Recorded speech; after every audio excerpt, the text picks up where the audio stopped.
안녕하세요. 우리 이번 시간에는 전 시간에 서비스 전략의 이러한 구조적인 특징을 이제 설명한 마이클 포터의 전략 이론, 어, 경쟁 세력 모델, 그 다음에 본원적 전략의 이 원가, 그 다음에 차별화, 집중화 전략에 대한 것들, 그 다음에 상품 서비스로 연결되는 이러한 세그멘테이션 타겟팅 포지셔닝, 그 다음에 제품과 시장에 대한 이 성숙도의 특성을 고려하는 라이프 사이클, 이런 것들이 이제 주로 우리가 전 시간에 이제 학습했던 내용들이에요. 그러니까 어쨌든 서비스가 사실은 모방이 쉽고 진입장벽도 굉장히 제조에 비해서는 진입장벽을 만들어내는 것 자체가 쉽지 않기 때문에 모방도 많고 경쟁도 치열하고, 그 다음에 수요의 불규칙성도 있고, 그 다음에 제조같이 이렇게 생산 기반을 갖고 시장을 리딩할 수 있는 생산 기반을 구축하는 것도 거의 불가능하고, 근데 특정 서비스에서는 이제 다른 효과가 나타나긴 하죠. 특정 서비스에서는 뭐 굉장히 다양한 형태의 이러한 그 규모적 특성을 고려하는, 그래서 최근에 나타나는 뭐 예를 들면 뭐 우버, 그다음에 에어비앤비 뭐 이런 형태, 그다음에 뭐 클라우드 서비스 이런 형태, 특히 아마존 클라우드 서비스, AWS 같은 경우에 이런 서비스는 거의 뭐 범세계적이죠. 전 세계 시장으로 거의 뭐 시장을 선도하는 그러한 측면에서 아주 어마어마한 그러한 스토리지 양과 이 서비스를 제공한다는 측면에서는 규모적 특성이 있다라고 볼 수가 있죠. IT가 결합되어져 있는 혁신형 서비스에서 주로 나타나는 특징이라고 할 수가 있어요. 이게 그 외에 이제 그러니까 예를 들자면 최근에 이제 규모의 경제를 통해 가지고 시장을 선도하는 이 리딩 효과가 선두 기업에서 주로 나타나는데, 그러한 기업들에서 나타나는 그 특징이 주로 이제 IT를 기반으로 한 서비스 산업에서 주로 나타나더라. 플랫폼 비즈니스 같은 그런 형태. 그 외에 상당수의 다수의 이런 일반적인 이 서비스 업종에서는 규모적 특성을 고려하는 것 자체가 쉽지가 않다. 예, 뭐 수요의 불규칙성, 그다음에 뭐 소규모 기업, 뭐 제품 대체, 뭐 이런 형태. 그래서 어쨌든 그런 측면에서 이제 굉장히 다양한 형태의 이제 서비스 기업들이 이제 직면하고 있는 어려움을 이제 단적으로 표현한 그러한 특성이라고 해서 설명하는 그러한 어, 요인들로 볼 수가 있습니다. 그런 측면에서 그렇게 불리하고 어려움에도 불구하고 서비스 산업이 계속 증가하는데 시장에서 성공하는 기업들이 주로 어떤 전략을 쓰냐? 이제 그게 얘기했던 우리가 이제 앞서 얘기했던 포터의 이러한 전략의 전개 과정을 머릿속에 숙지하자. 그래서 전략을 전개할 때 학생들이 어떠한 본원적 전략만 한다든지 상품 서비스 전략만 주로 쓴다든지 그런 형태로 이제 쓰는 그런 방법들을 좀 탈피해서 어떤 형태로 가야 되냐면 전략의 이런 포괄적인 이러한 특성들을 좀 이제 고려할 필요가 있다. 그런 측면에서 이제 전략의 전개라는 그러한 특징을 좀 머릿속에다가 숙지했으면 좋을 것 같아요. 우리 다시 한번 리마인드 시킨다는 측면에서 원래 전략의 전개 과정은 어떻게 한다 그랬죠? 제일 첫 번째가 산업의 구조적인 특징을 분석한다. 어, 그 분석 도구가 뭐라 그랬죠? 마이클 포터가 제시했던 파이프로스 모델. 다섯 가지가 힘겨루기 하는 모델이에요. 그죠? 이게. 그래서 다섯 가지 요소는 신규 진입자, 신규 진입자에 대한 위험이 있죠. 그죠? 그다음에 또 하나는 대체제. 대체제가 많으면 선택지가 많다는 얘기는 시장 내에서 파일을 크게 하고 기업들이 집중할 수 없는 유동적인 그런 시장으로 보기 때문에 당연히 거기다가 유무형의 기업에 자산을 하려고 하지 않겠죠. 그러다 보니까 당연히 시장의 파이가 작아지는 거예요. 이게. 그다음에 또 시장 내에서의 권력의 구조가 공급자 중심 시장이냐, 고객 중심 시장이냐. 그래서 뭐 정보의 비대칭성이라든지 예전에 이제 물건 판매 같은 경우는 주로 이제 이 공급자 중심 시장이었고, 그다음에 이제 소비자 시장에서는 이제 바로 뭐냐? 이제 정보의 비대칭성이 공급자 중심 시장에서 소비자의 이제 정보가 이제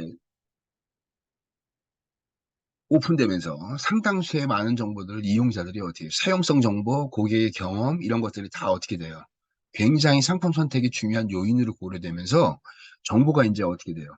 이용자 중심 정보로 이제 바뀌는 거예요. 시장에서 이제 고객들이 핵심적인 정보 갖고 시장을 선도하고 선택할 수 있는 그런 중요 요인이 되고 있는 거죠. 그런 측면에서 어떻게 됐냐?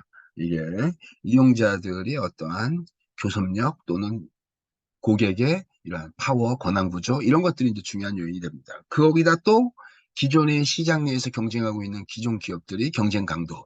예. 그래서 경쟁 강도를 이제 구성하는 요인들이 대체적으로 이제 뭐냐면 이제 경쟁자의 수요라든지 뭐 산업의 성장률이라든지 뭐 산업의 규모가 어떻게 돼 뭐 이런 것들이 이제 주로 대체적으로 이제 바로 뭐냐면 산업 내 경쟁 강도를 결정하는 중요한 요인이라고 할 수 있어요. 그런 측면에서 경쟁 세력 모델 그다음에 기업으로 내려오면 이제 세 가지 전략에 대한 특성이 있어요. 그죠? 그래서 어떻게 되냐? 초기 시장에 선택할 수 있는 거 원가주도 차별화. 이게 둘 중 안에 하나. 이게 그다음에 후기 시장으로 갈수록 어떻게 돼요? 넓은 시장이 아니라 좁은 시장이 되고 당연히 좁은 시장이니까 초점 핵심 타겟팅을 해야 돼요. 그죠? 예, 그래서 어떻게 되냐? 집중화 전략은 초반에 썼던 전략을 기반으로 집중화 전략을 쓰는 거죠.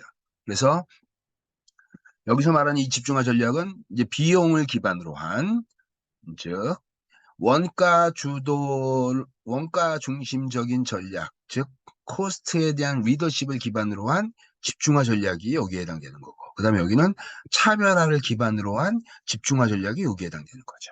예, 그래서 이런 전략에 대한 특성들을 꼭 머릿속에 이해하자. 그 다음에 이제 구체화되는 이게 퍼넬이라고 해서 여러분들한테 내가 깔때기라 그랬죠. 깔때기 이렇게 해서 깔때기 형태로 이게 산업, 기업, 상품 서비스 뭐 이런 형태로 구조적인 이렇게 객층화되어져 있는 특징, 구조적인 특징, 기업의 특징, 상품 서비스의 특징 이런 형태로 전개 과정을 머릿속에 꼭 숙지하자. 음.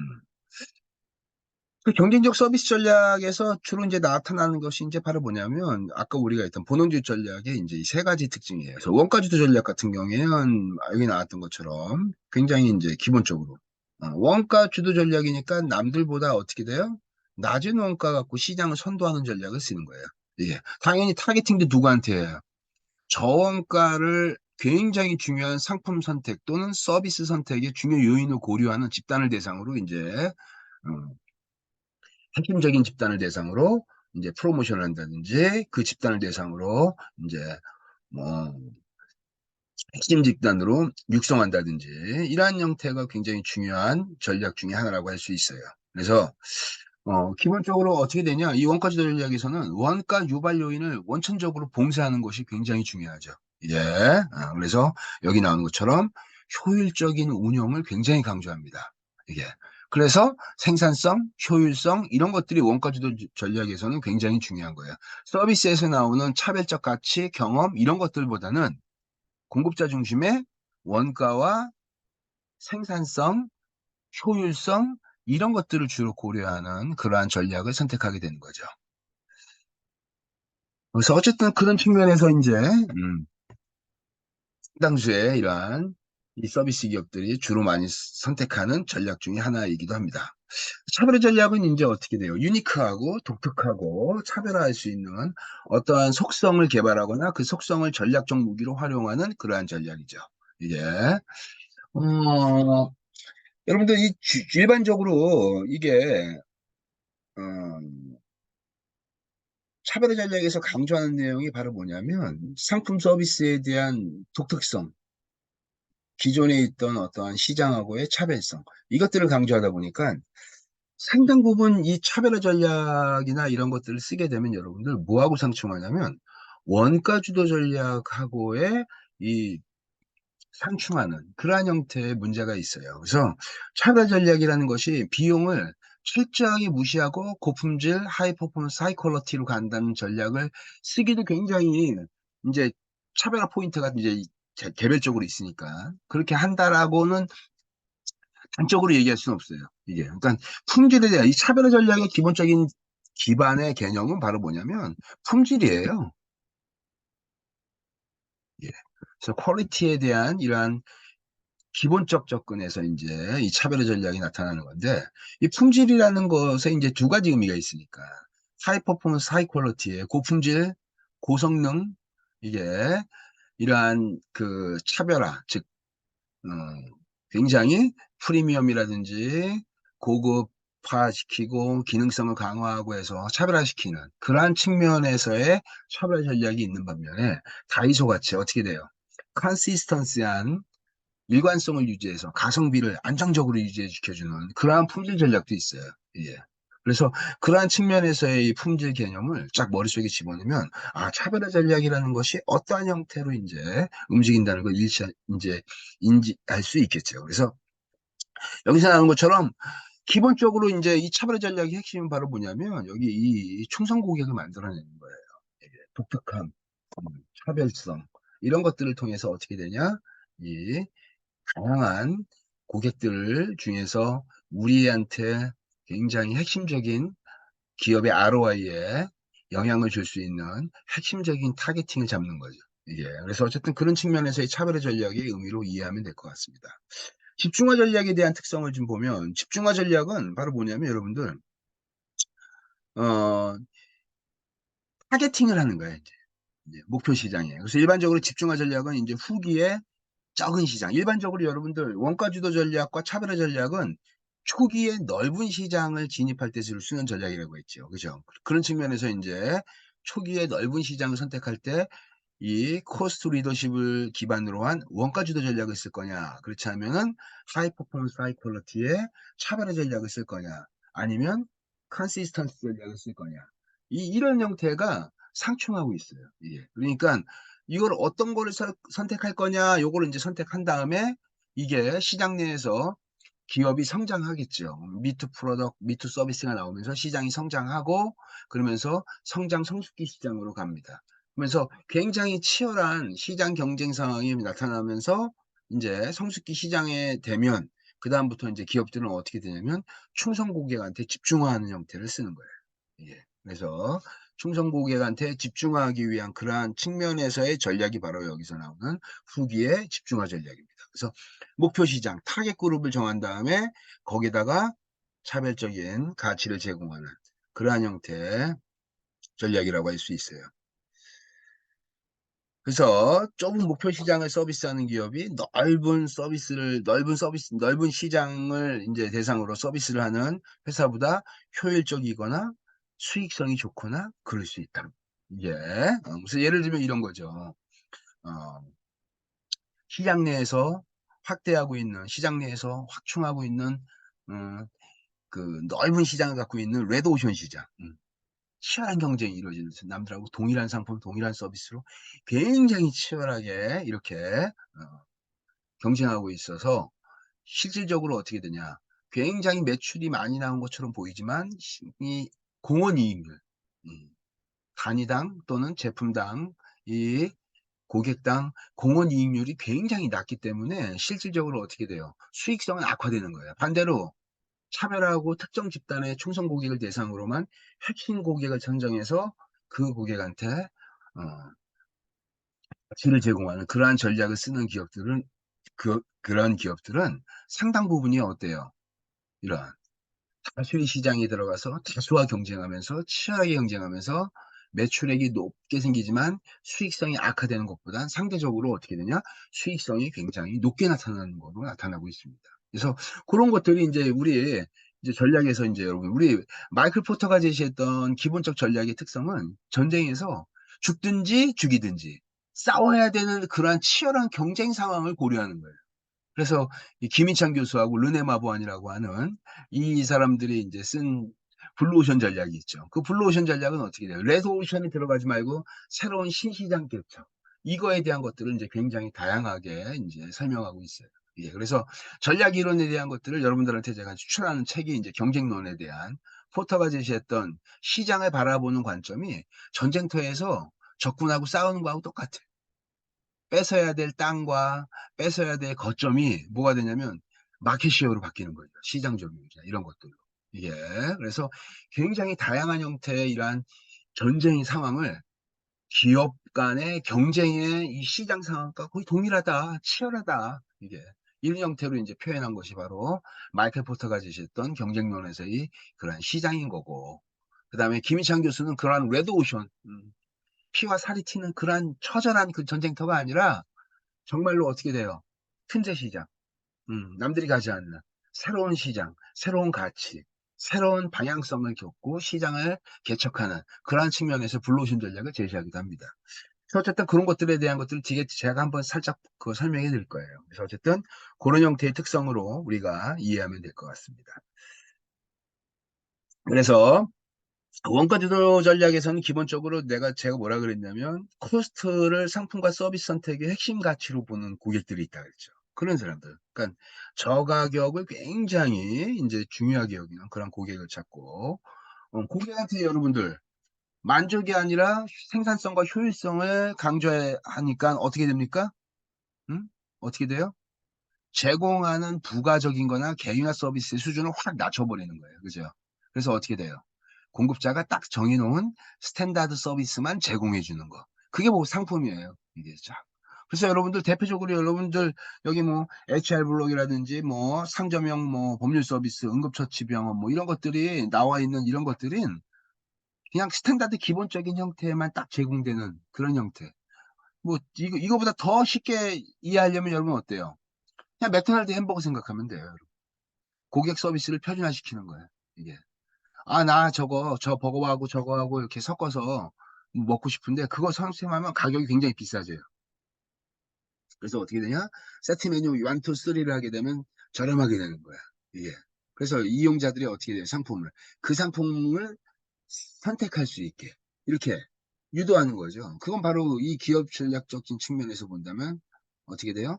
생산성과 효율성 측면에서 굉장히 메리트가 있는 상품으로 이 상품을 구성을 해놓는 거야. 이게 생산성 측면에서 효율성 측면에서 마찬가지로 고객 서비스를 표준화시키고 개별화 서비스의 수준을 확 낮춰버리는 거죠. 이게 그래서 회전율을 중시 여기는 그런 형태. 서비스 전달 과정에서 개인적 요소를 줄이는 것들. 이거 너무나 중요하죠. 개인적 요소를 줄이는 거. 이거. 서비스 전달에서 개인적 요소를 줄이고 고객들한테 어떻게 되냐? 표준화되어져 있는, 딱 정해져 있는 것만 제공한다. 이게 뭐 네트워크 비용 감소시키는 것들. 이거 마찬가지예요. 이런 것들 다. 오프라인 서비스 운영을 어떻게 돼요? 전략적으로 활용한다든지 이게 뭐 그렇지 않으면은 어, 이 어느 특정한 데는요 오프라인에 직접 가가지고 서비스를 받지 못하는 데가 있어요. 뭐 어느 특정한 이 병원이나 이런 데나 뭐 서비스를 제공하는 서비스 시설인데 예를 들면 온라인으로 예약해가지고 예약에 가능한 시간대와 서비스가 가능한 날짜, 시간 이것들을 결정해서 딱 예약제로 운영하는 그러한 서비스 업체 같은 데들이 있어요. 그런 데는 바로 얘기하면 온라인에서 딱 제공되는 서비스에 옵셔널하게 선택할 수 있는 것들을 선택하게 하는 거예요. 그거에 따라 가격이 달라지는 거죠. 예. 내가 무엇을 할 거야? 무슨 서비스를 받을 거야? 온라인에서 선택 가능한 메뉴들이 있어요. 그래서 온라인에서 그걸 다 예약을 하고 그 다음에 오프라인에 방문한다든지 이렇게 해서 오프라인에 딱 방문하면 고객의 니즈가 리스트업으로 쫙 나오죠. 그 코드를 딱 찍으면 공급자가. 그래서 아, 이 사람은 무엇을 하는 거구나. 그러니까 그것을 제공하기 위한 쫙 이 코스가 이게 프로세스가 딱 과정이 만들어져 있는 거죠. 현장에서 추가적으로 뭘 하려고 하게 되면 굉장히 높은 차지 비용을 받게 됩니다. 이게 비용을 지불하게 되는 그런 형태로. 뭐 차별화 전략 여기서 요거 여기 굉장히 중요한 게 하나 있어요. 무형적 요소를 유형화한다. 이거 별표 치세요. 서비스 업종에서 이거 굉장히 중요하게 여기는 핵심 요소입니다. 여러분 서비스 기업은 인간의 마음속과 머릿속에 포지셔닝 하는 거를 되게 중요하게 여겨요.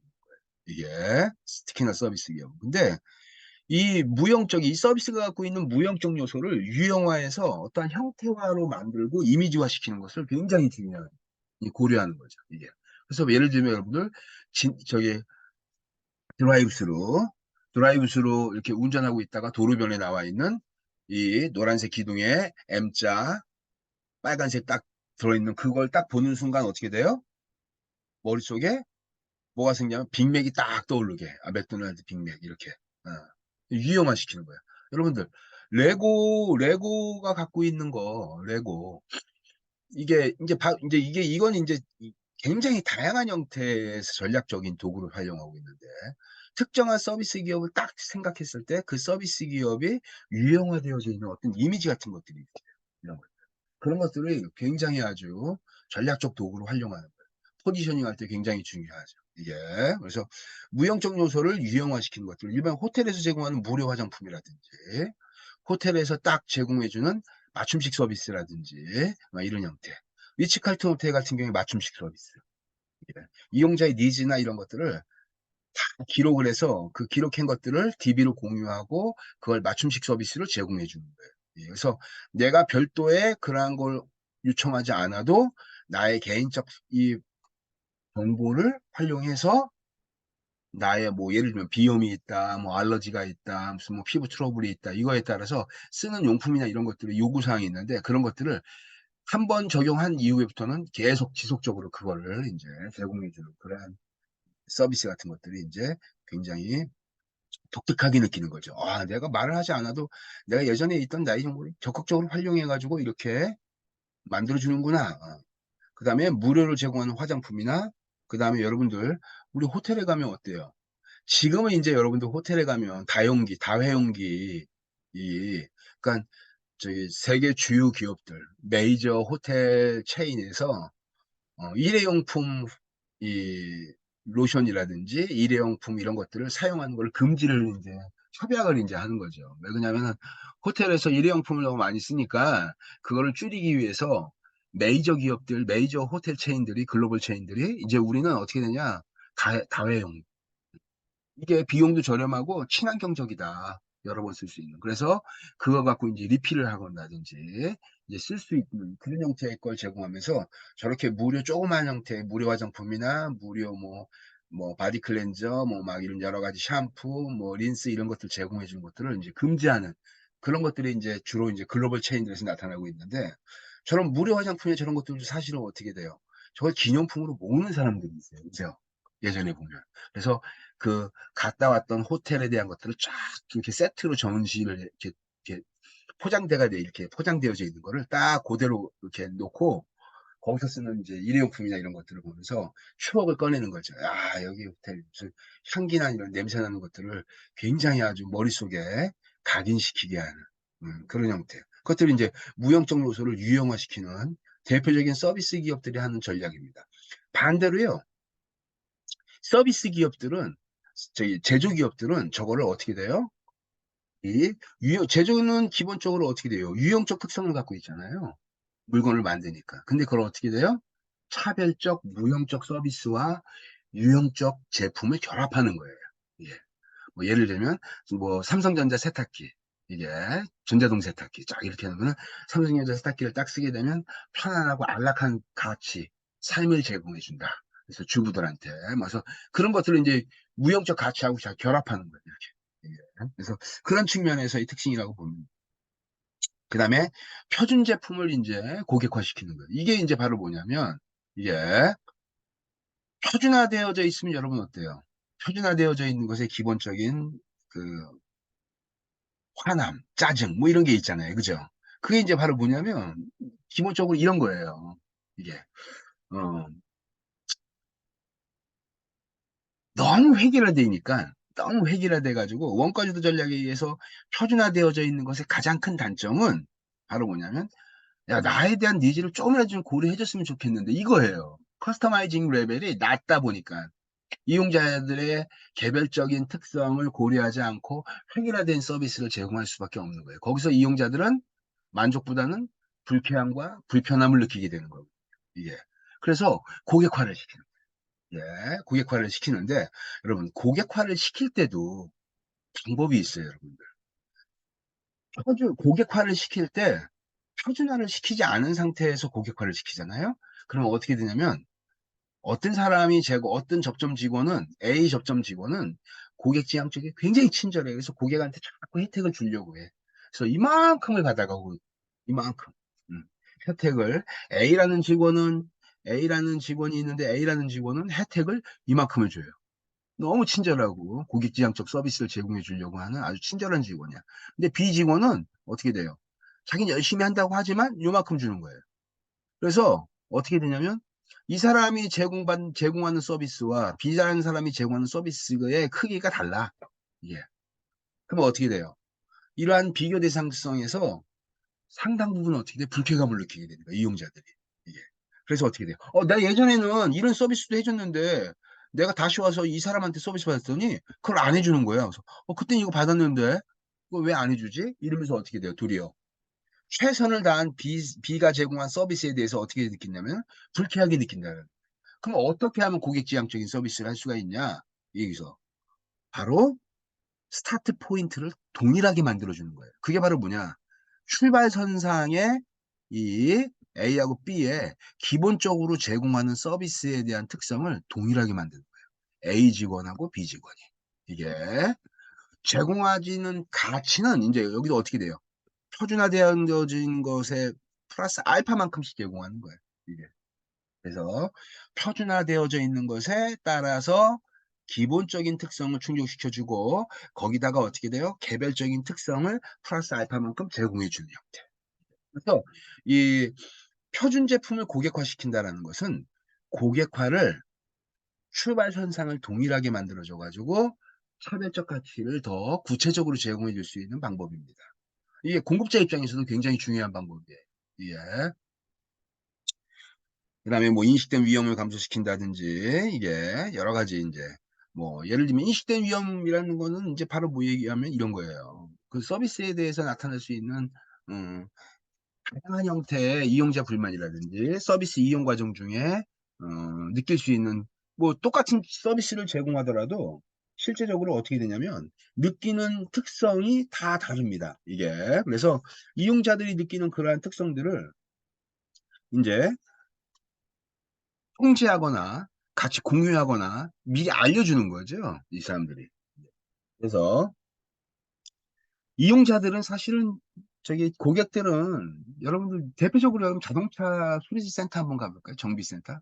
노트북 고치는데, 컴퓨터 PC 고치는데, 스마트폰 고치는데, 자동차 수리센터 이런 데 가면 여러분은 어때요?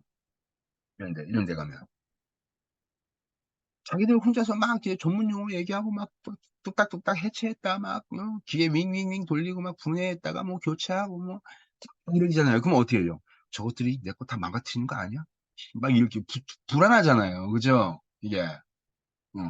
그 예를 들면 지금 내가 인제 예를 들면 현대자동차의 저기 그 본사에서 직영으로 운영하는 센터에 딱 들어가면 믿을 수 있는 거야. 현대라고 하는 이게 쫙 해서 믿어 가지고 여기다 맡기면 훌륭해." 이렇게. 근데 어때요? 동네 그냥 "끝내줘 정비소." 딱 "끝내줘 차량 정비소." 이래 가지고 뭐 이렇게 딱 간판 걸고 있는데 인제 거기를 쭉 가게 되면 어때요? 어떤 저기 마음이 있냐면 윙윙윙 해 가지고 막 차 막 고쳐 가지고 딱 나왔는데 '제대로 고쳤나? 이게 뭐 했나?' 그런 이제 두려움이 있는 거예요. 그 왜 그러냐면은 일반적으로 그렇게 뭐 끝내줘 정비 차량 정비소 이런 데서 주로 운행하는 그 기사 아저씨, 엔지니어 아저씨들이 뭐 실력이 나쁘다라는 게 아니라 이 서비스 과정 중에 이거는요 여기 지금 뭐가 부품이 잘못됐고요. 뭐가 교체해야 되고요. 뭐가 교체 이거를 다 일일이 구구절절하게 고객한테 설명해 줘야 되는데 일반적으로 끝내줘 차량 정비소 이런 저기 동네에 있는 조그만 이런 정비소의 특징은 어때요? 아저씨가 말을 많이 안 해. 그냥 "다 했습니다. 다 됐습니다." 이러고 그냥 끝내버리는 거야. 그래서 뭐 "비용 얼마입니다." 뭐 이러고 그냥 끝내버려 이게. 그러니까 '제대로 고친 건가? 저 사람이' 이게 불안한 거야 이게. 그래서 이게 어떻게 돼요? 저기 끝내줘 차량 정비소 여기다 맡기면 어떻게 돼? 불안한 거지 사람이 이게. 제대로 설명도 안 해 주고. 이 사람들을 안심시키기 위해서 이거는 어떠어떠한 문제가 있고 무슨 문제 때문에 생겼고 어떤 부품을 교체하고 뭘 어떻게 교체해서 뭘 하게 되면 완벽하게 이게 처리가 될 수 있습니다. 이런 것들에 대한 뭐 사전 사후에 설명을 구체적으로 쫙 해 가지고 어떻게 돼요? 이용자들한테 정보를 제공해서 안심을 시키고 "아 이거 충분히 할 수 있어요." 이렇게 얘기를 해야 되는데 그런 것들이 없이 그냥 그런 아저씨들을 우리 정비소 저기 차 끊거나 이런 사람들 좀 알잖아요 그냥. 딱 그렇게 가 보면 어때요 여러분? 별 말이 없어 아저씨가. "이거 고장 났네요. 이거 고쳐야 돼요." 이러고 그냥 그럼 고쳐 주세요." 그러면 그냥 "여기 앉아 계세요. 뭐 한 30분 후에 오세요." 앉을 데도 없지 사실은. 뭐 1 시간 걸리니까 "1 시간 후에 오세요." 그리고 주변에 배회하거나 커피숍에서 차 한 잔 먹거나 어디 가서 뭐 딴 데서 딴 일을 하거나 이렇게 해 가지고 1-2 시간 지난 다음에 딱 오면 "다 고쳐졌습니다." 그래서 "여기 있는 거 부품 교체했어요." 이러면 끝이야 그냥 이게. 이런 상태에서 어떻게 돼요 여러분들? 이게 그 사람하고 나하고의 정비사 끝내줘 차량 정비소의 엔지니어 이 차량 정비사 아저씨하고 나하고 이 신뢰 관계나 이런 것들이 구축이 안 돼 있으면 굉장히 신뢰관계가 구축이 안 돼 있고 이 사람을 내가 잘 모르는 사람이라면 이게 이 자동차가 굉장히 불안한 거예요, 사실 이게. 일반적으로 여러분들 공인 저기 공식 센터에 들어가면 어때요, 여러분들? 들어오는 입구 과정부터 무엇이 저기 불편해서 왔어요?부터 시작해 가지고 차량이 어떠한 경위 들어와요. "네, 정비하겠습니다." 그러면서 정비하기 전에 엔지니어가 나와 가지고 차의 상태가 어떻고 어떠한 문제가 있었고 주행 중에 어떠한 거를 뭐를 해서 어떻게 하고 교체해야 되고 이거 다 설명해 준다고. 그다음에 옵셔널하게 선택할 수 있는 거. 지금 이건 고쳐야 되고 이거는 지금 바로 고치지 않아도 고치는 게 좋은데 만약에 안 고친다면 추후에 어떻게 더 고쳐야 되고 부품은 무엇이 들어가고 뭐 이러면서 선택지에 대한 것들을 정보를 쫙 알려주는 거예요. 그러면 어떻게 돼요? 공유하는 거예요, 이걸. 그래서 나타날 수 있는 내가 불안한 이제 이런 여러 가지 이런 것들, 이런 '야, 저거 제대로 할까?' 이런 것에 대한 위험을 감소시켜 주는 그러한 측면에서 이러한 정보들을 제공해 주는 거죠. 예. 그냥 그것들이 어떻게 돼요? 사실은 공식적인 정비센터나 수리센터나 이런 데 가는 게 사실은 여러분들 굉장히 마음이 심리적 안정감이 주고 그죠? 예. 근데 거기 공식적인 저기 정비센터나 수리센터나 이런 데 가면 어때요, 여러분들? 비용이. 일반적인 끝내줘 차량 정비소나 이런 데보다 훨씬 더 가격이 비쌉니다. 그럼에도 불구하고 어떻게 돼요? 추가적인 비용을 내면서라도 내가 신뢰할 수 있는 곳에 가서 내가 수리를 하게 되는 거예요, 이게. 그게 바로 뭐예요? 그게 인제 여기서 말하는 이용자들이 느끼는 위험을 어떻게 돼요? 감소시키기 위한 방법에서 공급자가 정보를 제공해 주고 그다음에 그 정보에 대한 상당수의 이 지식을 알려주고 공유할 수 있게 하는 뭐 상당수가 인제 이런 인식된 위험이나 이런 것들을 낮추는 것들이 인제 바로 뭐냐면 보증 서비스 같은 것들이죠. 이게 이런 것들이 인제 굉장히 인제 서비스 종업 훈련에 관심 굉장히 많이 기울이는 것들. 이런 것들은 인제 바로 뭐냐면은 저기 맥도날드 햄버거 대학교 만들어 가지고 맥도날드 생산할 때의 초식이 됩니다. 생산 속도 같은 거 측정하고 삼성 에버랜드 서비스 아카데미에서 서비스 교육시켜요, 전 직원들 대상으로. 예. 그래서 어쨌든 이런 측면에서의 이러한 차별화 전략이나 이러한 특성 같은 것들은 꼭 여러분들 머릿속에 숙지할 필요가 있습니다. 품질 통제하는 것들, 품질의 일관성을 유지하기 위해서 통제하는 거죠. 그다음에 특정 세분 시장에 의해서 어떻게 되냐? 원가 또는 차별화 전략을 응용해서 결합해서 인제 하는 집중화 전략 같은 거죠. 그래서 여기 나오는 것처럼 USAA 그룹의 군인 공동체 여기 인제 퇴역 군인이나 현직 군인 이런 사람들이 보험하는 거예요. 보험. 보험 서비스를 제공해 줍니다. 연금부터 시작해서 여러 가지 다양한 보험 상품을 제공해 주는 회사인데 이 군인들 여러분 어때요? 군인들 아마 부모님들 중에 군인 직업 군인으로 있던 이 부모님들 보면 일반적으로 어때요? 이 근무지가 군대에서 어느 특정한 부대에 10 년, 20 년씩 있는 게 아니라 이게 이렇게 순환하죠. 이렇게 로테이션처럼 이렇게 해서 어디로 어느 지역에서 몇 년 있다가 또 딴 지역으로 인제 전출 가기도 하고 오면서 계속 도는 거예요, 이게. 그러니까 어떻게 주소지가 계속 바뀌니까 이용자들한테 개인정보 관리부터 접수하고 상품 선택하고 이런 것들을 다 어떻게 하냐. 온라인 상태에서 적용하는 거가 너무 익숙한 거야. 우편으로 처리한다든지 팩스로 처리한다든지 이메일로 처리한다든지 이런 것들에 너무나 인제 익숙해요. 왜 그러냐면은 쪼금 근무하고 있다가 딴 데로 또 이전하면 서류나 이런 것들을 다 정리해 가지고 관련되어져 있는 정보를 다 인제 바꿔야 되니까. 그런 것들을 어떻게 돼요? 자기가 인제 온라인에서 다 스스로 인제 하는 거죠 인제 이런 것들을. 당연히 그렇게 하니까 어때요 여러분들? 서비스에 공급자가 제공하는 상당수의 서비스가 이용자가 직접 그걸 바꿔 준 거예요. 당연히 가격이 상품의 이 서비스 제공 가격이 낮아지는 거죠. 그래서 그런 것들을 굉장히 좋아하는 거야, 이 사람들이. 그래서 그런 집단을 대상으로 어떻게 돼요? 차별화되는 상품만 군인 공제 퇴역 군인들 이런 대상으로 차별화된 그러한 이 서비스를 제공해 주는 그런 회사입니다. 또 어쨌든 여기서 이런 것들 그다음에 숄다이스 병원 이게 탈장. 이게 뭐냐면은 인제 저기 서해부라 그래 가지고 인제 여기에 인제 그 어 이 사타구니 근처에 인제 장이 인제 빠져버리는 거예요 이렇게. 그래서 거기서 나오는 인제 굉장히 탈장되고 있는 탈장 전문 병원이 이제 숄다이스 병원인데, 이 숄다이스 병원은 환자하고 의사하고 같이 식사도 같이 하고, 예, 차별화하지 않고, 그 다음에 숄다이스 병원은 그 서해부가 탈출해가지고 저기 돌출하거나 이렇게 유치를 딱 벗어나가지고 나오면 이제 복통이 생기는 건데, 그것이 뭐 지금 당장 수술해야 되는 그 정도가 아니라 조금씩 서서히 이제 그런 게 진행되는 경우가 많거든. 예, 그 질병. 그러다 보니까 그러한 증상이 있었을 때 진단을 받게 되면 어떻게 예약을 하는 거예요. 이게. 그래서 서해부 탈장이 일어났을 때 이제 예약을 하고 날짜를 잡고 수술하고 해가지고 이제 이 환자들하고 이제 친밀도 있는 그러한 형태. 그래서 숄다이스 병원은 탈장 전문병. 이게 뭐 여러 가지 뭐 이런 형태가 이제 집중화 전략에서 대표적인 예라고 할 수가 있어요. 그래서 어쨌든 경제적 서비스 전략은 다음과 같이 세 가지의 특성을 좀 잘 이해하면 좋다. 특히 차별화 전략 잘 이해하자. 똑같이 포터 이런 것들 한 번씩 뭐 앞에 얘기했으니까 넘어가면 될 것 같고, 수학 분석도 어떻게 돼요? 여러분들 수학 분석. 이 수학 분석이 이제 또 어떻게 되냐? 이 똑같은 것이 이제 이 기업 레벨에서 본원적 전략과 더불어서 어떻게 되냐?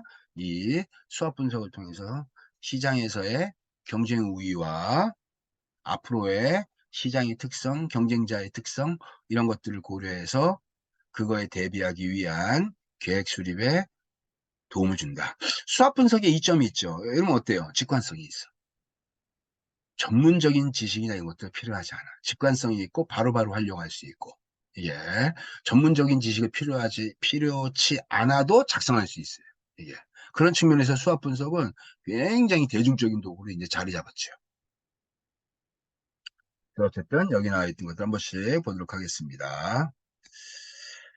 뭐 고객 확보 전략 해가지고 뭐 고객이 서비스 제공자를 선택하는 기준이 여기 쭉 이건 말고도 되게 많죠, 여러분들. 이거는 이용자 특성에 따라 굉장히 개별화되어 있고 이제 참 여러 가지 요인들이 있을 수 있어요. 근데 핵심적인 특성을 이제 보면 서비스에 대한 available 즉 저기 이용 가능성에 대한 특성을 이제 보는 거예요. 서비스에 대한 접근성이 어때? 상시 접근할 수 있어? 어디서든지 접근할 수 있어? 뭐 이런 접근성, 이용성에 대한 것들. 그다음에 편의성. 음, 편의성. 이거 서비스의 편의성. 어떠한 불편함. 그러니까 여러분 최근에 나와 있는 상당수의 구독 서비스는 여러분 어때요? 구독 서비스. 이용자의 불편함을 최소화시키는 거예요. 이게요. 양말 저기 배송해 주는 거, 면도기 배송해 주는 거, 그죠? 면도기 배송해 주는 서비스. 그 회사는 유니콘 기업이 됐어요. 그죠? 너무나 이거 본질적인 거, 너무나 그냥 전통적 비즈니스 모델 아니야? 면도하는데 어떻게 돼요? 면도 날이 무뎌져가지고 그 사이클에 맞춰가지고 집으로 어떻게 돼요? 면도기를 이렇게 어, 제공해주는 구독 서비스. 이 기업이 전 세계 낮은 가격을 유지하기 위한 전략을 쓰는데 이 기업이 전 세계 면도기 회사를 다 뒤졌어요. 낮은 자기네가 원하는 가격대에 이 훌륭한 절삭력을 이 수염에 대한 절삭력을 갖고 있는 면도날 회사를 찾았는데 어느 기업을 선택했을까요? 이 기업이. 이 기업이 우리나라 도르코를 선택했습니다. 이 도르코를 봤더니 절삭력과 이거에 비해서는 저기 숨은 진주죠. 잘 알려지지 않은 이게. 그래서 이 도르코의 면도기가 이게 납품되고 있습니다. 예, 그래서 도르코에서 이제 면도기 제공하는데 매일 때 맞춰가지고 면도기 사는 거 깜빡깜빡 하거나 비용도 굉장히 비싸다는 거예요. 그래서 여러분들 우리 비싼 뭐 질 뭐 이렇게 나오는 저기 여러 가지 좀 이렇게 면도기 있잖아요. 3중날, 5중날 해가지고 이렇게. 근데 그게 저기 사실은 면도기 한 번 사면 날값이 되게 비싸죠. 그죠? 이게. 그래서 때 맞춰서 날 사는 것도 귀찮을 뿐더러 날 가격도 굉장히 비싸고. 그러다 보니까 어떻게 되냐. 때에 맞춰서 이 굉장히 저렴하면서 품질이 괜찮은 이런 거를 이제 공급해 주는 거예요. 그래서 여기 회사의 사이트에 이렇게 딱 보면 면도기 날이 삼중날이야, 뭐 저기 그냥 단 하나로 되어져 있는 날이야. 이걸 선택할 수 있어요. 이걸. 그래서 조금 더 돈을 내는 거예요. 삼중날로 하거나 이렇게 되면. 그래서 어쨌든 그런 형태의 면도기 제공 서비스 같은 거. 그러니까 우리가 쓰는 상당수의 많은 이러한 이 구독 서비스라든지 플랫폼 비즈니스라든지 이런 것들은 거의 다 어디서 나와요? 너무나 노멀한 비즈니스 모델인데 무엇을 극대화시킨 거야? 이용자 편의성. 이게 이용자의 편의성이. 제가 아마 저기 뭐 수업 시간에 비슷한 얘기 했던 것 같은데, 뭐 아파트 단지 앞에서 택시 타는 일가족을 딱 봤는데, 택시가 상대편 도로 건너편에, 도로도 넓지도 않아요, 그냥. 되게. 완웨이로 되어져 있는 그냥 1차선 도로인데, 그쪽 횡계 건너서 그냥 그 택시를 딱 잡으면 되는데, 택시가 도착했는데, 자기 앞까지 바로 오지 않는다고 횡계 건너가지 않아. 계속 기다리더라고. 그러니까 차가 저 앞에 쭉 가가지고 어떻게 돼요? 유턴해서 다시 돌아올 때까지 기다려. 그게 와가지고 딱 유턴하니까 택시 딱 타더라고. 내가 보면서. 아니, 거기 앞에 있는 분인데 거기 건너가가지고 바로 타면 되는데 그거를. 그래서 어찌됐든 이용자의 특성인 것 같아요. 그래서 어쨌든 그런 측면에서 이러한 편의성이 강조되어져 있는 것들이 되게 중요한 요인들 중에 하나입니다. 최근에. 이게 뭐 신뢰성, 뭐 개인화, 가격 품질, 뭐 브랜드, 서비스의 명성, 뭐 이런 것들, 뭐 안전, 속도, 뭐 이런 것들. 최근에는 이제 이 속도에 관련된 것들이 어떻게 돼요? 시간 기반 경쟁을 하니까. 최근에 상당수의 유사한 서비스는 진입 장벽이 굉장히 낮다 그랬잖아요. 그러니까 뭐 배달하는 것부터 시작해서 뭐 우리가 구독 서비스를 쓰거나 뭘 쓰거나 굉장히 이제 막 그런 형태가 이렇게 있는데, 그 중에서 굉장히 중요하게 고려되는 게 바로 뭐냐면 이 속도예요. 그러니까 유사한 서비스가 많아지는 거야. 유사한 서비스가 많아지는데 온타임 딜리버리와 시간 기반 경쟁을 하는 기업을 그 중에서 고르는 거죠. 이게 최적의 이제 이 아웃풋을 내줄 만한 기업을. 그래서 그런 측면에서의 이제 특성이라고 보면 될 것 같아요. 그래서 어쨌든 고객이 서비스 제공자를 선택하는 기준 같은 것들이 이렇게 됩니다. 그 다음에 요거 별표 10개 고객 확보 전략. 요거. 그래서 고객 확보 전략에 대한 것들이 이제 이런 것들이 되게 이제 중요합니다. 이게 이제 힐이라고 하는 사람이 이제 제공했던 건데, 이 힐이라고 하는 사람들이 이제 여기서 말하는 퀄리파이어, 그 다음에 서비스 위너, 이게 오더 위너의 서비스 위너 이퀄 오더 위너. 이게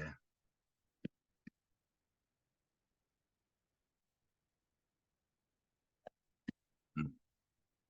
그래서 이 여기서 말하는 서비스 위너가 오더 위너예요. 계속해서 어떻게 돼요? 고객을 확보하는 그러한 전략. 이게 그래서 서비스 우위 요건. 자, 이렇게. 그래서 이제 퀄리파이어는 어떻게 되냐? 시장의 경쟁자로서 진입하기 전에 반드시 가져야 될 기본적인 자질, 보편적인 수준, 능력. 이걸 이제 퀄리파이어라고 해요, 이게. 그래서 우리 최소 요건, 우위 요건, 실패 요건. 이 세 가지에 대한 특성은요, 여러분들. 이게 실패 요건은 이제 서비스 루저예요, 이게. 그래서 이 세 가지 요건을 우리 이제 그림을 하나 그리면서 한번 설명을 해보겠습니다. 이게.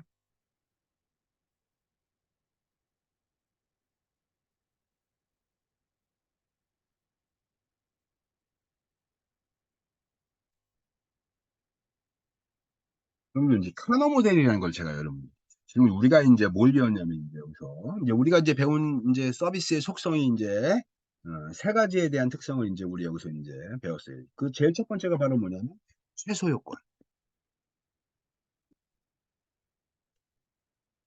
퀄리파이어예요, 이게. 일종의 자격. 최소한의 이 정도의 속성, 이 정도의 수준을 제공해야 돼. 또 하나는 이제 바로 뭐냐면 이제 서비스의 우위 요건이에요. 그 다음에 하나는 이제 실패 요건이 이제 서비스 루저.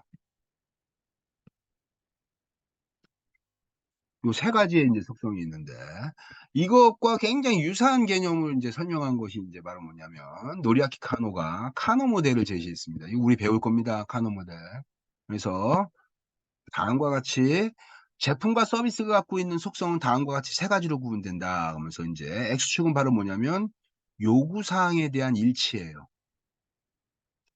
요구사항에 대한 일치. 여기는 원점이야. 원점.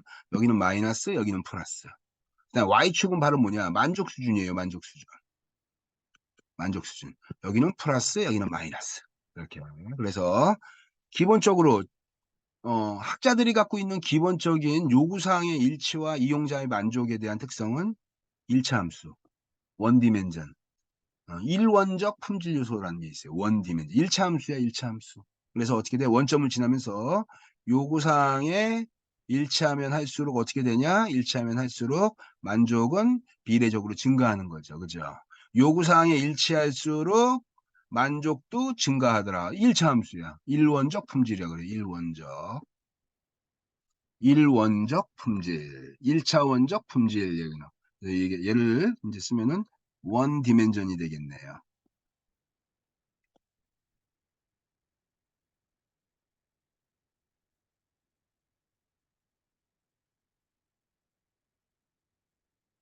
그래서 이 이게 이제 이론적인 이러한 측면에서의 특성이라고 이제 보면 되는 거고. 그다음에 요 속성을 한번 볼게요. 또 다른 속성. 카노 모델에서 이제 세 가지 속성을 낼 텐데 기본적인 속성은 이런 형태가 됩니다. 이렇게.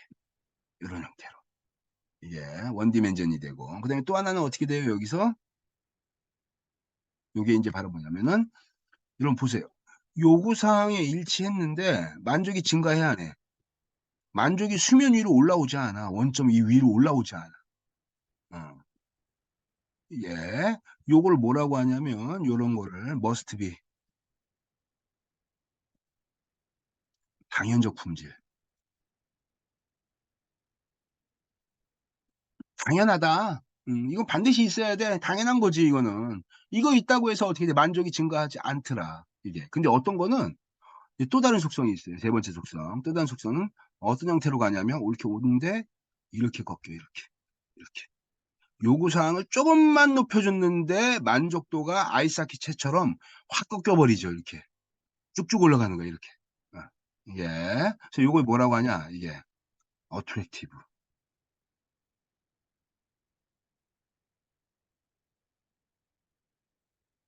어트랙티브. 매력적 품질. 아이고 글씨가 좀 이상합니다. 매력적인 품질 요인. 그 다음에 여기는 원디멘전. 1차원적인 품질 요인. 주면 예스 안 주면 노. 그죠? 주면 예스 안 주면 노. 여기는 보세요. 다 이게 노야. 예, 안 주면. 여기는 어떻게 돼요? 머스트 비. 이렇게. 그래서 세 가지 속성을 구분된 거예요. 그래서 이 머스트 비는 바로 뭐냐? 충족된다. 얘가 충족됐다고 하더라도 어떻게 돼요? 만족이 절대로 증가하지 않아. 예. 근데 충족이 되지 않으면 어떻게 돼요? 엄청난 불만족이 생긴다. 엄청난 불만족을 야기해요, 이게. 어. 그러니까 뭐라고 느끼는 거야, 이거는? 기본적인 속성으로 이해하고 있는 거예요. 기본적인 속성으로. 이게. 기본적인 속성으로. 그런 측면에서의 특성으로 좀 보면 될 것 같고. 그래서 이거는 이제 뭐예요? 우리 힐이 제공했던, 힐이 제시했던 서비스의 이러한 속성에 대한 특성을 이제 최소 요건, 우위 요건, 실패 요건 이렇게 쭉 이렇게 얘기했는데 이제 이걸 다 맞추기는 좀 그렇고 이제 바로 여기서 말하는 거는 바로 뭐냐면 이게 이제 여기에 있는 이제 must be에 해당돼요. 그러한 측면에서의 이제 요인이라고 할 수가 있어요. 요거 한번 다시 한번 우리가 배우겠지만 당연적 품질은 기본적으로 충족됐다라고 해서 요구사항에 일치하게 제공했다고 해서 만족이 절대로 증가하지 않더라. 하지만 충족 안 되면 엄청난 불만족을 이야기하는 그러한 속성. 이게 그 다음에 원 디멘전은 일치하는 거야 계속. 요구사항에 일치하면 일치할수록 어떻게 돼요? 만족이 증가하는 형태. 그러면 예를 들면 충족되면 만족, 충족되지 않으면 불만족. 이런 형태가 바로 이론적입니다. 이게. 그 다음에 매력적인 품질 보면 매력적인 품질은 어떻게 된다? 얘는 요구사항에 조금만 일치해도 이게 엄청나게 올라. 근데 얘는 충족하지 않아도 어때요? 즉 원점에서 요구사항에 일치하지 않아도 불만이 없어. 수면 위로 올라와 있는 거야 이렇게. 이게. 여러분 왜 충족되지 않았는데도 불만이 없을까요? 응? 왜 불만이 없을까요? 이게. 이게 바로 뭐냐면 만족이 어떻게 생기죠, 여러분들? 만족이 어떻게 생길까요? 만족은 뭐하고의 비교예요? 만족은 기대하고 성과하고의 비교가 되겠죠? 이렇게, 그죠? 기대하고 성과하고의 이 비교입니다, 이게. 근데 이 매력적인 품질은 이용자들이 기대를 갖고 있지 않아. 이게. 기대를 갖고 있지 않는 상태에서 공급자가 뭘 조금만 주면, 아, 뭐 이런 것까지다. 이렇게 되는 거예요. 이게. 기대하지 않는 상태에서 제공되는 어떠한 것들, 요구사항에 일치시켜주는 어떠한 것들. 그것들 때문에 어떻게 돼요? 감동하는 거죠. 예. 그래서 이걸 뭐라고 했냐면, 이게 바로 매력적 품질 요인이 우위 요인에 해당됩니다. 오더 위너. 시장을 선도하는 기업들이 갖고 있는 특징이 바로 뭐다? 매력적 품질. 이게 시장 내에서 상품과 서비스의 진보화의 과정을 겪게 됩니다. 예, 그 진보화의 과정은 어떻게 될까요? 다시 한번 그림이 좀 복잡하니까 다시 한번 그림을 그리면 이렇게 되는데 attractive, one dimension, 그 다음에 must be 이렇게 되겠죠. 그죠? 이게 속성이 진보화의 과정은 이렇게 됩니다. 이렇게 시장을 선도하는 기업들은 감춰져 있는 속성이라고 하는 attractive. 이게 이용자들도 잘 몰라. 감춰 있는 속성이야. 그래서 그 감춰져 있는 속성을 찾아내서 거기다가 계속 어떻게 돼요? 충족시켜줘서 만족을 극대화시켜. 만족 정도가 아니라 어떻게 돼요? 환호하는 거죠. 굉장히 즐거워하는 거예요. 그래서 시장을 선도합니다. 근데 조금 지나고 나면 그게 어떻게 돼요? 시장 내에서. 공통의 룰이 돼요. 원디멘전이 됩니다. 조금 지나고 나면 어떻게 돼, 이제? 일반화돼 버리는 거죠. 예. 그렇게 할수록, 즉, 이렇게 속성이 진보화의 과정을 겪으면서 어떻게 되냐. 시장을 선도하는 서비스 기업들은 자꾸 뭘 만들어야 된다? 어트랙티브를 지속적으로 자꾸 개발해야 된다. 예. 그래서 우리 이거에 해당되는 게 바로 뭐야? 이게 우위 요건이 돼요. 여기에 해당되고. 그 다음에 머스트비에 해당되는 건 뭐라고요? 이게 여기서 나오는 기본적인 최소 요건이 여기에 해당된다. 예. 실패 요건 같은 것들은 여기에는 그냥 딱 1대1로 매핑되지는 않는다. 그래서 실패 요건 같은 경우는 어떻게 돼요? 이게 기대 수준을 만족시키지 못하면 고객들은 불만을 만드니까 이제 나가버리는 거예요. 이게. 어. 그래서 여러 가지 이러한 실패 요건에 대한 특성까지 한 번씩 속성에 대한 특성을 보면 이제 될 것 같습니다. 우리 다시 슬라이드로 돌아가겠습니다. 그래서 이러한 것들을 잘 고객학부 전략 세 가지 카노 모델하고 연결지어서 잘 머릿속에 기억하자. 카노 모델은 근데 사실 우리 뒤에 계산하는 법 이런 것들 측정하는 방법 다 다시 배우게 된다. 이게 서비스 경영에서 여러분들 어때요? 최근에 굉장히 서비스 경영에서 서스테너빌리티라고 하는 지속 가능성을 굉장히 강조합니다. 이게 그래서 ESG에 관련된 것들. 이게 ESG에 관련되어져 있는 다양한 형태의 이러한 특성들이 최근에 이제 어때요? 기업들한테. 제조도 마찬가지지만 특히나 이러한 서비스에서 지속 가능, 이 환경적인 ESG, 경제적인 측면 특성, 그 다음에 society, 그 다음에 governance라고 하는 ESG의 측면에서 본다면 서비스 기업의 ESG 측면에서 본다면 서비스 기업은 어느 쪽에다 굉장히 많이 이러한 특성을 다 이제 중요하게 고려할까요? 예. 노동환경 부분에 우리나라에서는 이 노동환경에 관련된 부분에서 서비스 기업의 지속 가능성, 성장 가능성 여기에다가 굉장히 초점이 많이 맞춰져 있어요. 특히나 왜 그럴까요, 여러분들? 노동 집약적 서비스에서 IT 서비스로 이전된다 그랬잖아요. 그 와중에 이제 이 전환기야, 지금. 시대와 이러한 여러 가지 이제 사회의 이제 전환기라서 이 정규직 직원과 계약직 직원, 임시직 직원들이 이 서비스에서는 상당수의 많은 부분의 노동력을 제공해 주면서 이 서비스의 프로세스의 상당 부분을 차지하는데 거기서 나타나는 노동 환경의 문제, 예, 고용 안정의 문제, 이런 것들이 서비스 업종에서 굉장히 아주 그냥 다양하게 많이 나타나고 있죠. 그런 측면에서 이렇게 안정적이지 못하고 여러 가지 문제를 일으킨 기업들한테 고객들은 시장에서 어떻게 평가해 줍니다. 굉장히 비윤리적이고 비도덕적인 기업이라고 많이 이제 비난을 하죠. 여러분들 저기 우리나라 그 지속 가능 경영 해가지고 막 저기 모 기업에서 막 저기 손녀들이 이제 막 마약하고 막 이런 그냥 굉장히 그런 큰 그 회사 하나 있었잖아요. 이게 그 기업이 어떻게 됐어요? 그 기업이요. 부채 비율이 0이에요, 0. 네, 어느 기업이라고 얘기 안 할게요. 이게 막, 그래서 마약으로 굉장히 아주 유명했던 그러한 그 손녀, 막 이런 것도 있었고. 그래서, 근데 그 기업이 매각됐어요. 이게. 매각돼가지고, 어, 이제 사실 부채도 굉장히 0이고 차익 경영을 하지 않아요. 자기 자본 갖고 이제 운영하고, 이게. 근데 어때요? 시장 내에서 유제품 밀어내기 하죠. 이러한 부정적인 이렇게 일에 연루되지요. 오너이가에. 그 다음에 갑질하지요. 예. 대리점들하고의 충돌 문제 생기죠. 이러면서 어떻게 해요? 이게 몇 년 동안 지속적으로 계속 그 문제가 시장 내에서 발생되니까 어떻게 돼요? 시장 내에서 고객 이탈은 가속화되고 기업의 가치는 지속 가능성 측면에서 굉장히 나쁘게 평가받고 주식도 굉장히 하락하게 되고 이러면서 어떻게 돼요? 결국에는 이제 넘어가 버렸어요. 예, 매각되는 그런 형태의 이제 결과가 나타났는데 이게 여러분 이게 바로 뭐예요? 이용자들이 철저하게 거기다요 대응해 주는 겁니다. 비윤리적인 기업, 비도덕적인 기업 이런 것들.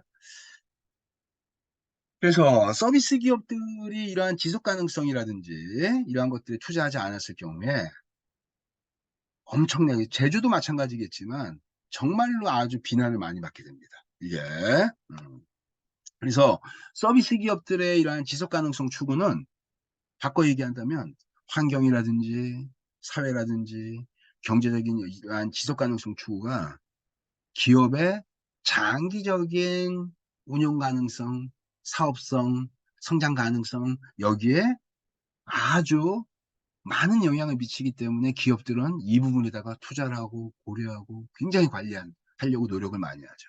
이게 그래서 일반적으로 서비스 업종은 제조보다도 더 이러한 더 노동력이라든지 이러한 측면에서 제조에 비해서 굉장히 상당수가 이러한 노동력 기반으로 움직이는 것들이 많기 때문에 그런 것들에 대한 비난이나 비윤리적인 기업 활동이 적발됐을 때는 더욱더 많은 비난과 이제 시장 내에서의 압력을 받게 되는 거죠. 예.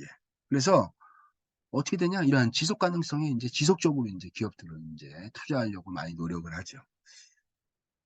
그래서 이제 미국 같은 경우에는요, 이제 상당수의 이제 이 서비스 기업들도 이 지속 가능성을 이제 뭐로 삼냐면 이제 하나의 전략적인 동기, 방향성이라고. 지속 가능성이 있어야지 뭐가 이루어질까요, 여러분들? 이거 내가 여러분들한테 이거 한번 얘기한 적이 있어요. 그죠? 수업 시간에. 뭐라고 얘기했냐면 이랬어요. 왜 우리나라의 상위 50대 기업, 한 100대 기업이라고 하면 그 기업들이 지금 중소기업들은 투자 거의 못 합니다, 지금. 근데 상위 한 100대 기업, 이게 우리나라 규모로 보면 그런 기업들이 지속적으로 ESG에다가 엄청나게 지금 많이 그냥 전문 아주 독립된 부서 만들어가지고 ESG 투자를 많이 해. 왜 그럴까? 이게. 제조와 서비스 불문입니다, 완전히. 거의 난리예요, 이 ESG 때문에. 기업들이 ESG 투자하는 기본적인 이유는 바로 뭐다? 지속 가능성이라는 키워드 하나를 머릿속에 딱 기억해야 돼. 지속 가능성이 있냐, 없냐. 이걸 보는 거야, 이게. 내가 여러분들 그랬잖아요. 투자자 입장에서 본다면 지속 가능한 기업한테 지속 가능한 수익을 내는 기업한테 투자하고 싶은 거야. 그죠? 응? 지속 가능한 기업한테 내가 투자를 하고 싶은데 그 기업이 예전에는 재무제표를 공시해주는 그것만 보고 내가 주당 이익률이 어떻게 돼? 투자 수익률이 어떻게 돼? 성장률이 어떻게 돼? 3년 동안 매출액의 성장이 어떻게 돼? 이런 것들만 갖고 재무제표를 기반으로 투자를 했는데 시간이 흐르면서 어떻게 돼요? 재무제표로만 투자해가지고 기업의 성장에 수익을 내고 있으니까 투자를 했더니 밤에 몰래 오폐소 환경 흘려보내서 환경단체에 고발당해서 과징금 1,000억 집어넣고 과징금 막 몇백억 나오고 막 주가 떨어지고 이게 그 다음에 어떻게 돼요? 어? 내부 비용을 줄이기 위해서 어떻게 돼요? 원가 절감 때문에 정규직 쓰지 않고 임시직 직원으로만 가혹한 노동환경 제공해서 지속적으로 그러니까 어떻게 돼요? 고용이 안정이 안 되니까 파업이 일어나 노동 현장에서 노동자들이 생계 문제로 계속 파업해가지고 어떻게 돼요? 주가는 기업 이미지는 하락하게 만드는 거야 시장 내에서 환경 노동 지배구조 착 해가지고 지배구조를 딱 해가지고 CEO가 의사결정권을 추구하는데 이 사회에 들어와 있던 사람들 봤더니 이모, 고모, 삼촌, 할아버지, 조카 완전 일가 친척이 이 사회에 다 둘러싸고 있는 거야. 지분 갖고 와가지고. CEO가 맘대로 하고 있는 거야. CEO가. 이게 말도 안 되는 거죠, 이게. 그러니까 어떻게 해야 돼, 거기다가. 그런 지배구조에. 외부의 독립적 감시 능력이나 이런 것들을 판정할 수 있도록 사회이사나 이런 것들을 이제 막 집어넣어가지고 이 사회에서 어떻게 돼? 일정 부분을 사회이사, 독립적인 의사결정을 할 수 있는 그런 사람들을 이제 만들어 놓으려고 하는 이렇게. 그래서 어떻게 되냐? 이 사회에 대한 비율이 내부 승진자 비율이 어떻게 돼? 여성 비율이 어떻게 돼? 어? 외부에 대한 것들 뭐 이런 것들을 쭉 해가지고 어떻게 되냐면 지분 비율 나누고 비율 구분하고 이런 것들 갖고 지배구조의 건전성, 투명성, 전문 경영인 제도 이런 것들 갖고 이제 막 평가하는 거예요, 이게. 어때요, 여러분들? 그래서 이런 모든 정보들을 어떻게 해야 되냐? 재무제표 공시하는 거는 기본이잖아. 주식회사니까. 근데 주주들한테. 근데 투자자들이 이제 불안하니까 어떻게 돼? 재무제표 공시하는 거는 그건 기본인 거고. 기업의 ESG 활동도 어떻게 되냐? 재무제표처럼 공시해라. 내가 그거 보고 네 회사의 지속 가능성을 평가하겠다라는 거예요. 이게. 그런 측면에서 어떻게 돼요? 지속 가능성은 특히나 서비스 기업에서는 하나의 전략적인 핵심이 된다. 투자가 이루어지고 지속적으로 기업이 성장할 수 있는 발판이 근거가 되는 거예요. 이게. 그런 측면에서 ESG가 굉장히 중요한 개념이라는 거예요. 이게. 그래서 여기서 말하는 나오는 것처럼 뭐 환경에 관련된 것들, 뭐 규제나 법규 같은 것도 지속적으로 지금 나타나고 있죠. 탄소 발생량, 탄소 종량제 이거에 따라 세금 매긴다고 이제 앞으로 기업들한테 쓰레기는 뭐 당연한 거 이게 그다음에 그리고 친환경적으로 이제 저기 기업 활동을 추구하거나 운영했을 때 어때요, 여러분들?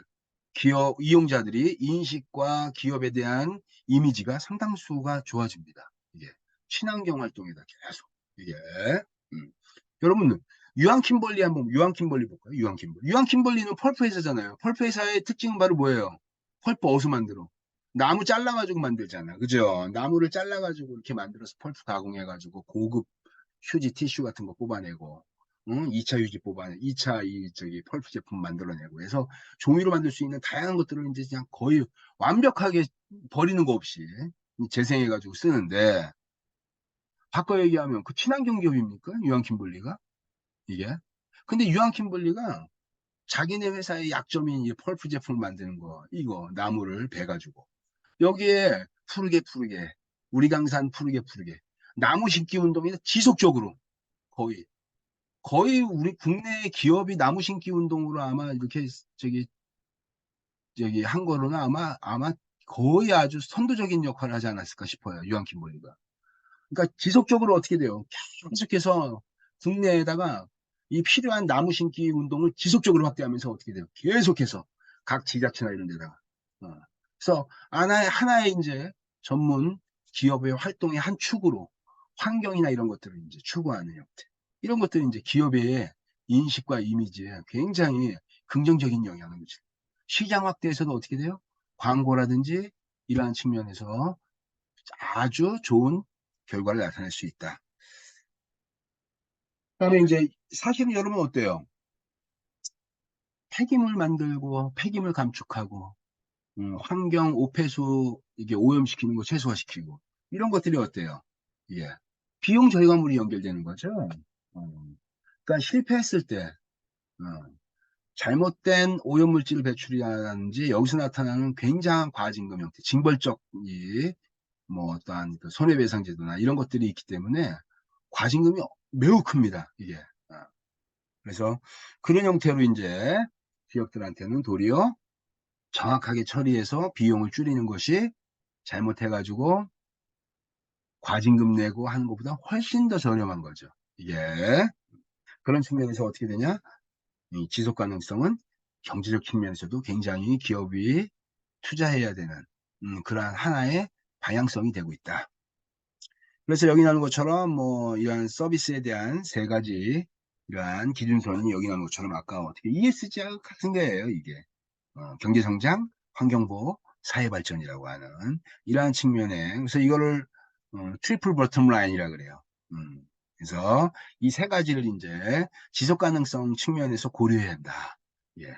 그래서 이 ESG에 관련되어져 있는 다양한 이론이나 평가 기준 이런 것들은 여러분들한테 내가 읽기 자료를 제공하도록 하겠습니다. 그래서 그 읽기 자료를 한번 보면 더 쉬울 것 같아요.